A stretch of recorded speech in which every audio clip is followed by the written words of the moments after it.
welcome to this episode of the DJ Force X podcast. I am joined by a band from the depths of Nottingham's metal underground to the heights of bin-based philosophy. We'll get into that in a bit. Evil Scarecrow have carved out a legacy as one of the UK's most inventive and entertaining heavy acts, known for their theatrical live shows, genre-defying sound, and a knack for turning the mundane into the magnificent. They return with their fifth studio album, Silicon Tea, which is a brew of dystopian satire, pop punk detours, and unapologetic absurdities. I don't know why I picked these massive words. Damn thesaurus. Whether it's software-induced Armageddon or festival weather woes, they tackle it all with riffs, wit, and a wink. I'm thrilled to be joined by the band who made brown metal a thing. Welcome, Matt, aka Dr. Hell from Evil Scarecrow. Welcome. Thank you very much. That was an amazing introduction. I'm very grateful for that. That's very good. It's probably the best I've ever had. Thank you. It took me a little while to read, and I reached for the thesaurus. I'm not going to lie, and I picked some of those words. But all Chat GPT, right? Yeah, that's it. That was Copilot. Come on. Okay, I've got to get Clippy in there somewhere. So that's what he is now. He's Copilot. But yeah, welcome to the show, Matt. It's an absolute pleasure to have you on. I've been following Evil Scarecrow for a long while. Like I said before I hit record, I have seen you guys live. I am trying to remember exactly where it was, but I think we settled on some random location at some random date, which works for me. But yeah, we're here to obviously talk about your album. You do have a tour coming up, but we'll get into all that in a moment. But yeah, this is your first album, Silicon Tea. It's first album in what was it, 7 years? I think it was in total. Oh man, they made me feel so old. Yeah, it's been a hot minute, I think, really, since we've managed to get anything released. It probably is 7 years now. Yeah. Oh yeah, because Chapter 4 and Tartarctica. Well done. Right? You got that right, yeah. Tricky name, that one. That was 2018, according to my research. Yep. I think it would be, yeah. So yeah, it's been a few years. We're not like Ghost, who just can bang it out once a year or whatever they do. It's an intensive, lengthy labor of love to squeeze slowly an Evil Scarecrow album out of our combined ass. I mean, you have been keeping people entertained. You did release a bunch of singles that have featured on the album. We did our best, yeah. We did. We are musically constipated, but we did our best to squeeze some little nuggets out. Little dry nuggets. We're getting straight into the brown metal here, aren't we? Yeah, we are getting straight into that. I was so glad I was able to get that into the intro as well. But yeah, obviously, like I said, you've released a couple of singles: "Master of the Dojo," "Nuclear Fallout," "Machine Sentience," "Release the Kraken," which I absolutely love. That's a proper sing along. If like I DJ clubs, and I can see that late at night when everyone's just wasted, and we're gonna release the Kraken. Why not? Everyone's there, and I can imagine the live version of that as well being. We do have a really good giant chicken prop. Really? Yeah, it's really good. That's amazing. His eyes flash out of sync. It's a beautiful thing. I can't look at it though because it cracks me up. So I have to avoid the crackhen's gaze while I'm on stage because it makes me lose my shit. And there's a bit in the middle. It's kind of tough to play the bit in the middle. So I'm like, close my eyes, concentrate, not to fuck it up. It's amazing. I'm going to have to come see you guys again, which we'll talk about the tour in a bit. But yeah, your Future Machine and Shoptimus Prime as well. Shoptimus Prime is great song. Like, perfect sums up the experience online at this moment in time when you are shopping on various shopping websites, but one in particular. Yeah, I'm really pleased you like that song, man. I mean, it's one that we really love, but it's a real different track for Scarecrow in a way. It's like I mean, it is still ridiculous, but we sort of definitely wanted to try and say something about something in there. Yeah. And I think musically for us, it's a bit of a sidestep, as the whole album is, I guess, in places. But that, I mean, me and the guitarist in particular, it's one of our favorite tracks. Nice. And we get to kind of sing together on it, which is kind of, it's a bit Alice in Chainsy, that harmonized vocal thing that we do, which was really cool and fun to do, but very, very different from Yeah, normal there's Scarecrow a few nonsense. hits on the album, and that one in particular. Like as soon as you said the Nicolas Cage pillow, I don't know, that got me in like at the start of the song because I mean, I'm a huge Nicolas Cage fan. I've never shied away from that. As we Um, all should be. yeah, and I Praise was Nicolas Cage, our Lord, Savior, and Master. indeed, long may he live, and produce whatever hell movie he wants to. Um, um, but yeah, no, that drew me straight in. But yeah, I mean, talking of like different styles of songs, another genius one. I think you've probably talked about this in other interviews to death, but Green Bin Day. Yep. What a fantastic song. And it like sums up that kind of like my lifestyle. Is like, I think every day, like, what bin is it this week? It's literally, you've just gone into my head and gone through everything. And it gets to like the morning of, and I'm like, shit, have I put the bins out? Hmm. And I mean, we came up with the name before we did it. okay. So it was like, obviously, Green Day. Yes, yeah. It was just a really obvious thing. So we came up with a name before we did it, and then we're like, this has to be pop punk. It has to be pop punk. It It's has the to. only thing we can do here. And we're like, we have never written a punk track in Evil Scarecrow's, long and twisted career. But Yeah. we thought, screw it. If there's any band that can get away with it, it's us. So we did it, and it's a real love hate relationship we have with that track because we know we've written a banger. It's really catchy. It's really good. I like a bit of pop punk anyway, so it was just Right. like it was loads of fun to write, loads of fun to play. But in the same breath, we really fucking hate it because you can't get it out your head. And every 2 weeks, so when it is Green Bin Day, Yep. that's it. And it's like so. I'm kind of hey everybody, I'm sorry, but I'm also not sorry if that makes sense. It's it that's I mean, you'll be stuck with that song for the rest of your career. We are now, and we know that it's, and we purposefully haven't released it as a single because we know that it's the one that probably is going to do the best. So, in a weird sort of counterculture, counter being a Yep. proper band kind of thing, we've gone, well, hey, let's just keep this one on the album. And it's already getting the radio plays, and it's already No, like it's gonna need a video.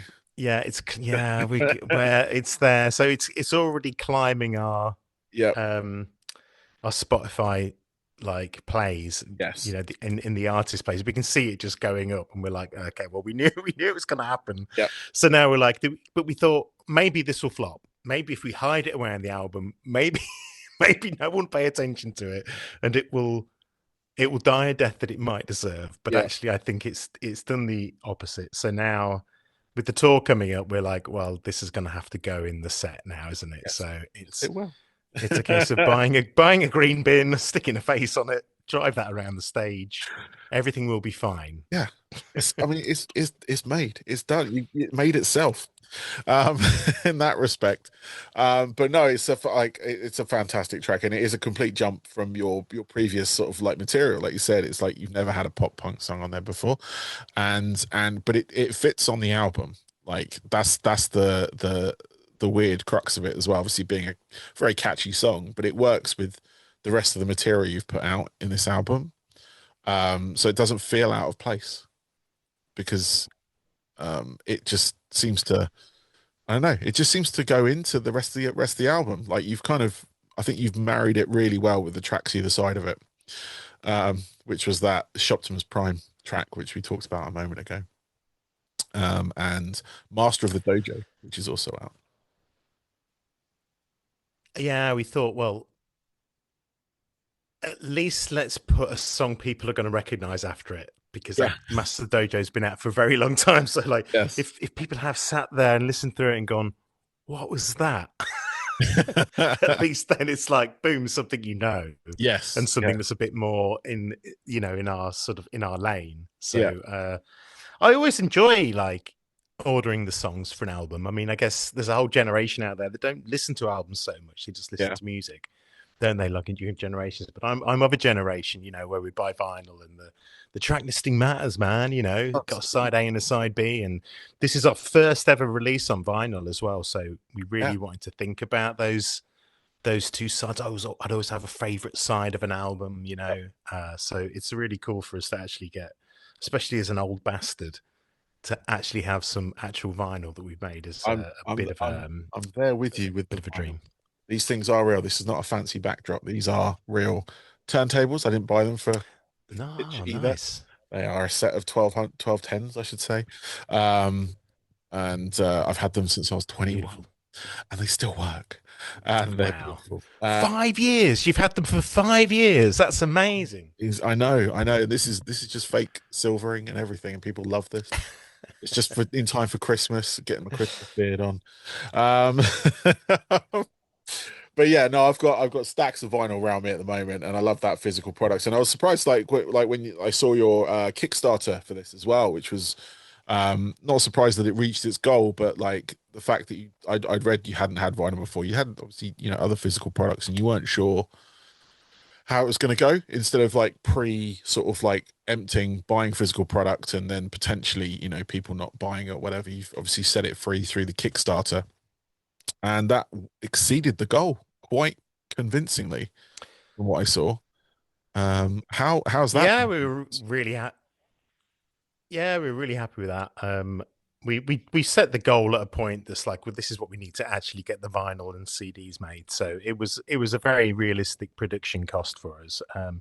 We were secretly hoping we'd get to about where we got to. So we're so grateful to all of the guys and gals, I should say, the folks, I should probably say that uh, contribute to our Kickstarter and made it happen. We did actually years ago. We were like, hey, let's release all of our back catalogue on vinyl, and we did start running what was Pledge Music back in the day, but it was Oh, right at that point when Pledge Music was having a load of problems, yeah. and we were like, we didn't have confidence in the platform, so we actually stopped that campaign like before it came to fruition because we didn't want any of our fans to be out of pocket. So Yes. Yeah. that was our first foray into vinyl, and it kind of went and exploded. No, that's fair. That's fair. I mean, that was a huge thing back when that happened. I know a few bands that were caught out by that, and ended up essentially out of pocket, and a lot of fans ended up without the product as well. But yeah, no, that was a thing. But Kickstarter's been there for a while. It's a tried and tested platform, so it's good that you had sort of the confidence to go back into that, and obviously your fans made that absolutely work for you. So I saw some of the things that you were kind of like adding to the goals, including was it a prototype robot as well? Yeah, that didn't go, but that's okay. Oh, It'll it probably didn't go go. one day. Okay. It didn't. I don't think it. I don't think it did. No, the brewery experience day went. So we had Yep. a couple of fans join us for our because we're getting a beer brewed Oh, with the nice. amazing Black Iris Brewery. You should check out their beer and the very very lovely people. Nice small independent Nottinghamshire based brewery. Yeah. And so we rocked up there, and you never know with Scarecrow fans, you never know what you're going to get. We sort of rocked up like, ugh, they're going to be part of that really weird 2%. But luckily, they were part of the very, very nice percentage of people that Cool. we really easily get along with. So yeah, they were great. Shout out to those guys. Thanks Nice. for spending the day with us. No, that's beautiful. But the prototype robot, no, it's still say, which is handy because we're still building. We're still building the actual robot for the stage show, so we're referencing it. So if Okay. anyone had bought it, they'd have to wait until we finish building the whole thing Yeah. before we could send it. So, but it will probably end up for sale somewhere at some point. But yeah, who knows? Yeah. No, I mean it's quite cool. I was like, so I was just going through that like the beer day thing that you had as well. That was kind of cool as well. So yeah, you guys are about to go out on tour at the end of the month. It is Friday the 31st, Halloween. You're going to be playing in Portsmouth at Cola. You're also going to head out to the Crawford Arms, Milton Keynes, day after that on the 1st of November. And then on Sunday, the 2nd, you're at the Globe in Cardiff. And then you've got some more dates later in November as well. I'm going to list these all off for you. So the Academy 3 in Manchester on the 27th, the Cat House in Glasgow on the 28th, Think Tank in Newcastle on the 29th, and the Brunendell. Brudenell. Brudenell, sorry, the Bruden. Oh, God damn fucking. Anyway, Brunel Leeds. Yay. Not going to edit that out. On the 30th of November. And then you got some leading up to Christmas as well. You're going to be at Thekla in Bristol, the Dome in London, and Rock City in Nottingham. And then we've got one date going into the new year, as we are that close. On the 3rd of January, you're going to be at Yardbirds in Grimsby. And on that tour, your support as well is worth a shout out. It is the comedian, or the cult comedian, I should say, Andrew O'Neill, who is fantastic. I've seen him live many times. He's played my local area a couple of times. I've been following him for years. Just when he's written a couple of books and all that kind of being sort of a metalhead comedian. You always kind of they're rare. Um, Yeah, they're great. We've worked with Andrew before. They played, I think, Rock City in London with us on a leg, or maybe just Rock City. And yeah, we've got so much love for them. They're like such a sound such a sound act to play with. Yeah. Yeah. So fingers crossed, it's going to go really well. We're really grateful they're joining us for the whole tour this time. It should be really good. Yeah, Check them out. Yeah, definitely. He's like, what's it like having a comedian on before you guys? Like, really great, because it really gets people in the right mood for Scarecrow, I think, because we are a band that likes to make people smile. And the other thing is, it's like we have a mad stage show, so smaller venues and stuff, we've got a lot of gear on stage, we've got a lot of props, a lot of things in the way. So when we've got support bands, like making the stage work for those support bands can sometimes be a bit of a challenge because we've got to shove everything around a little bit. But Andrew, he's by himself, isn't he? It's like dead easy, so it's not so bad. No, I was going to say, it was actually going to be one of my questions. Like with your stage show at the sort of like level that you are, obviously you are still playing some of the sort of like medium to small venues. But if you've got giant inflatable chickens and robots, that's yeah. and I've seen, like I said, I've seen videos of you guys as well. But I've seen you guys live before, and it wasn't so much like there was a few stage props, but like it wasn't, from what I remember, wasn't like overbearing. There were support bands. But yeah, how do you kind of like, obviously getting a comedian to go on like on this one, that makes perfect sense because it's one person, they need the front of the stage, and that's pretty much it. But when it does come to having bands on before you guys, what is the sort of like, obviously you want to make it as comfortable for them as possible, but what is the sort of, what is the logistics of what you have to do? Well, I mean, it depends on venue to venue, but I mean, we remember being support a lot as well, so we know what that space feels like, and we've supported proper grown-up bands, so we know that as a support act, we would always make sure those guys were priority and we would fit in around them.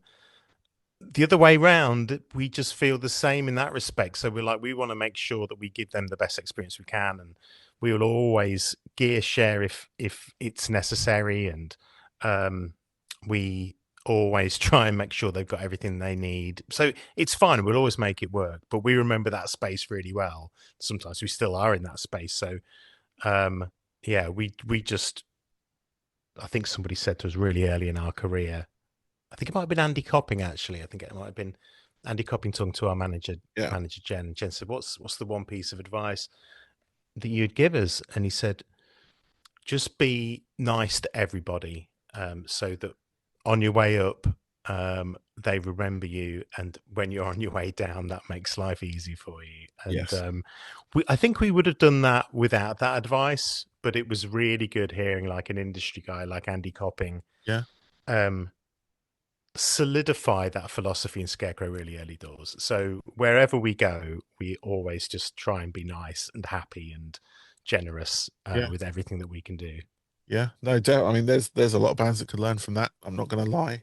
In my time, I've been in the industry for a while, and I've met some, nice bands, way up, way down, whatever. But I've also met some real like not so nice people. I'm just going to say that the word I was going to use will probably get me demonetized. Um, Yeah. Well, Joel, we've been really fortunate. Most bands we play with, they're all really ace. I mean, there's a very bit like it's a very small, tiny percentage of weird Scarecrow fans. There's also a very small percentage of bands that are a bit weird as yeah, well. But it's so small; they're so in the minority that we're really happy that we're part of the scene, and we just have, you know, always we just have a good time. So it's very rare we end up bumping into anything like that. yeah, But yeah. No, I usually put it down people having a bad day, but that's it, man. Yeah, then I've yeah. heard, other things about them from other people, and I'm like, okay, maybe they weren't having a bad day. Maybe that's the way they are. Yeah, for sure, man. But yeah, you're right. On the way up, it's always what just being friendly to everyone, and because when you have that lull or that way down, you're going to meet those people again, and they're either going to be extremely supportive of you and happy to be around you, or they're just going to be like, no, you deserve this, fuck off, you know. Yeah, yeah, yeah. And you don't want that because that just makes everything just so much worse and digs you deeper into a hole of like, why? Um, but yeah, no, definitely, it's so good advice. Obviously, coming from Andy Copping as well. If anyone doesn't really know who he is, he's the guy who puts on things like Download and various huge metal shows, rock shows, and pop shows as well. From what I've seen, I think he's like, I think he may have stepped away from Download a little bit. I think he's like, is he tour managing and managing like a Sleep Token and a few other bods? I maybe, think so. Yeah, I'm not 100% sure. yeah, I only know him from doing Yeah, like Download and stuff, really, and doing general sort of like big gig promotion, if you will. But if he's stepping away, good luck to him because Sleep Token are well, huge. yeah, They, they they're have big. They're big. they have skyrocketed. Um, but yeah, obviously you guys are saying the album is out now, everyone. I should say, we should give that a plug. It's called Silicon Tea. It's out now. It's available across all streaming platforms. Physical product you can get if you go to Linktree. Um, is that linktr.ee/ Evil Scarecrow, and you got all your links there. The merch one's at the bottom. It's on Bandcamp, I believe, if I remember rightly. That's right, man. But Kickstarter's got the orders for the physical product at the moment, right? Yeah, that's right, man. The physical product arrived today, actually. So for the album, for the vinyl, we're still waiting on some other bits. So Yeah, um, that will go through physical distribution soon. That'll be available through marketplaces like Amazon and yeah. stuff like that. So that will be available in other sort of typical places pretty soon. Wonderful, wonderful. And yeah, I've got a couple of questions left for you, if I may. Let's do it, man. And then I can let you get on with the rest of your evening. Um, um, but what I want to know from you, these are sort of my like wind up, round up questions, if you will, for my podcast. I ask every artist this, but I want to find out from you your three most pivotal records in your life. Now, I'm not talking about your top three records of all time, because that can be easy to reel off, and you'll probably have done top tens for years. These ones are pivotal records. So when you were younger and you heard this song that changed you in some way. So it made you want to be in a band, made you want to be a musician, made you want to be something else, or it just turned you into, wow, this is heavy music. This is like, this is metal. This is whatever other music you're into. I'll give you an example. My one, I've mentioned it before on the podcast, was Motorhead on the Young Ones. Oh Um, yeah, for sure, man. I'll I, take that one. I am that old. But Yeah, I mate. remember Yeah. it when I was like 7 years old, and the Young Ones was on, and it was uh University Challenge episode, Hmm. and they're doing the montage getting on the train to get to the TV studio, and Motorhead are playing Ace of Spades in the middle of their living room. Yeah, I remember And it that was well. like first time I'd heard heavy music. My household is predominantly pop music based and a bit of new romantic stuff, so a bit of goth. But yeah, that was my moment that kind of turned me into like, oh, what's this? I want to hear more of this. And then, from there, I've went on to be whatever I have been today, which is a journalist at the moment, but I was a musician.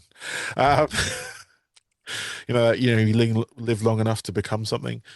That's where it's kind of gone for me. But yeah, what are your like, three, if you can pinpoint any of them, three Man, pivotal? this is such a good question and like really challenging because I think there's way more than three.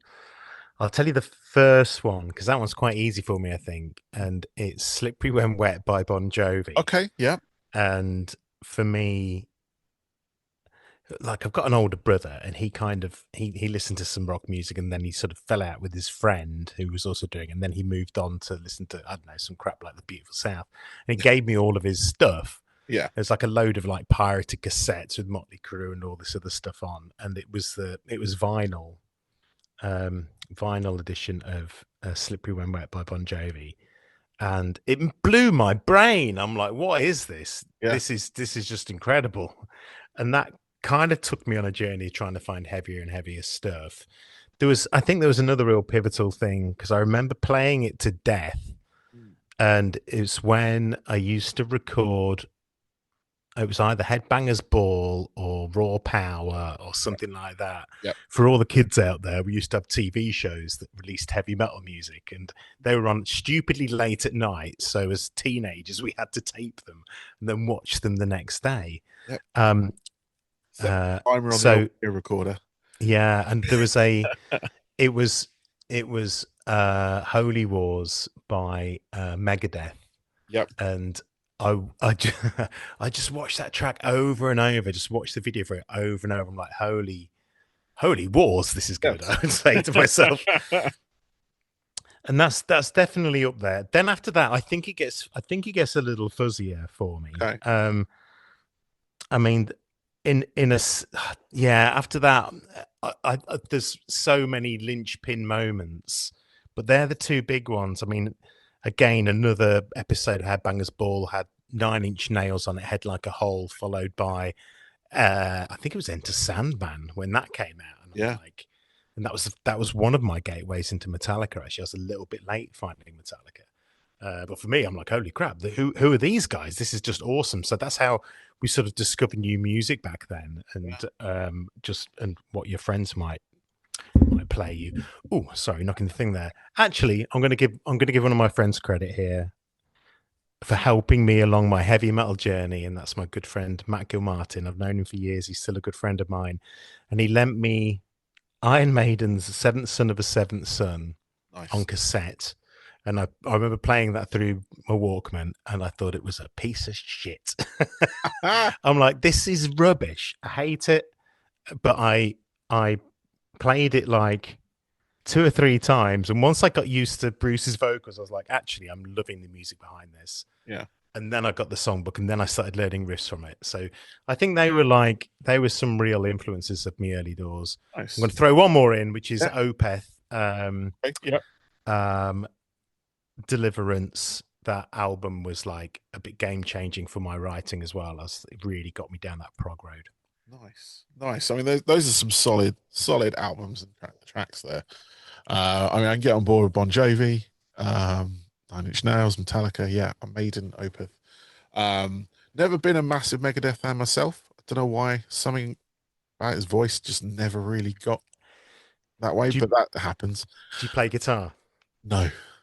That's why. That's fair. I think if you're a guitar player, you kind of listen to more guitar than Dave's horrible vocals. It's true. But, so for me, like the way, I mean, he even created a way of playing called spider riffing. Yes. Which is like it's really hard to do. Like doing a power chord here with these 2 fingers, then a power chord here with these 2 fingers. It's like really tough.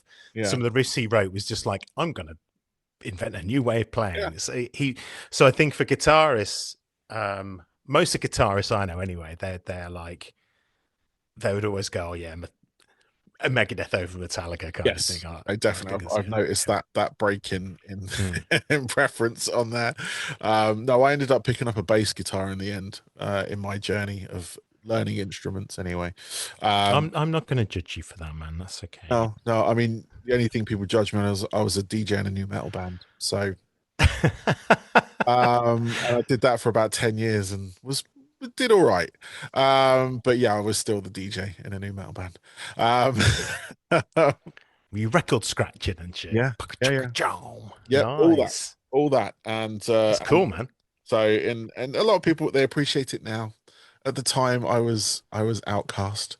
But this was like early 2000s. So yeah, it was around that time in the UK when we kind of had that movement come over, and A lot of bands, including my own.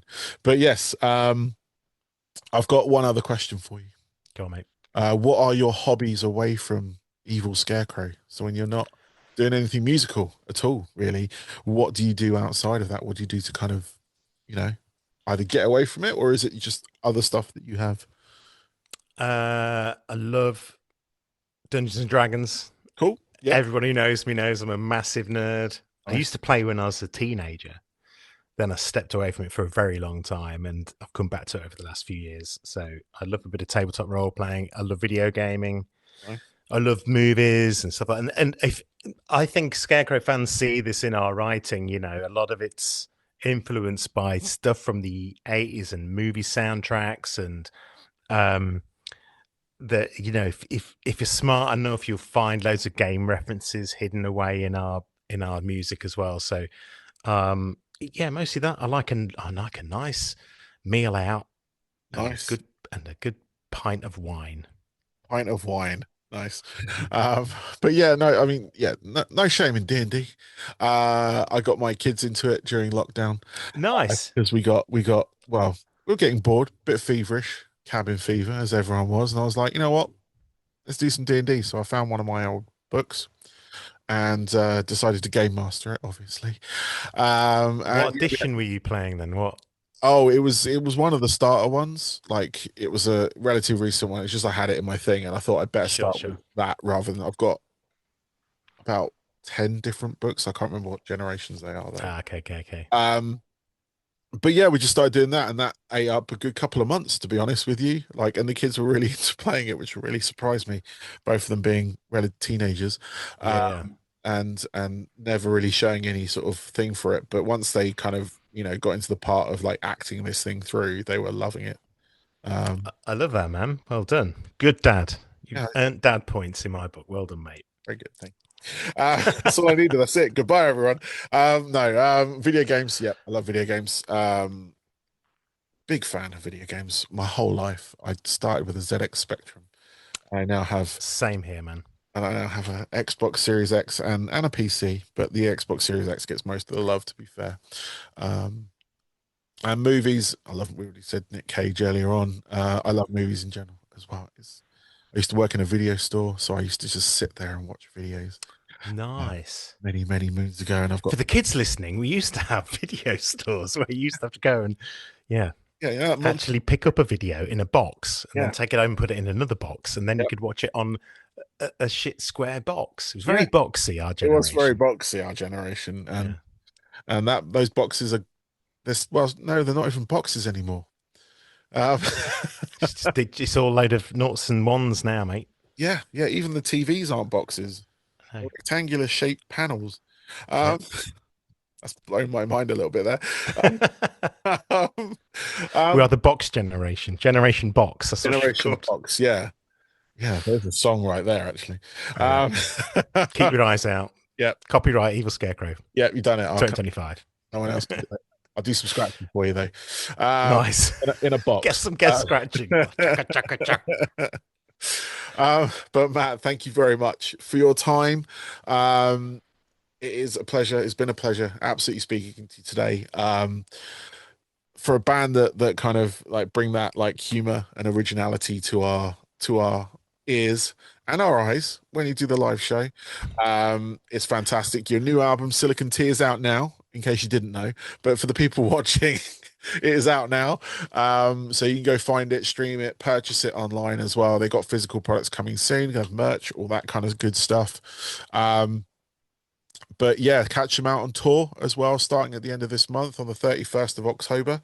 They are out on tour. Tickets are available now, everybody. You can find them at Evil Scarecrow online, Linktree/Evil Scarecrow, all the usual places, all the usual social media haunts, everything like that. But yes, Matt, thank you very much for your time. Thank you so much, my friend. Cool. Have a good rest of your day. Cheers, mate.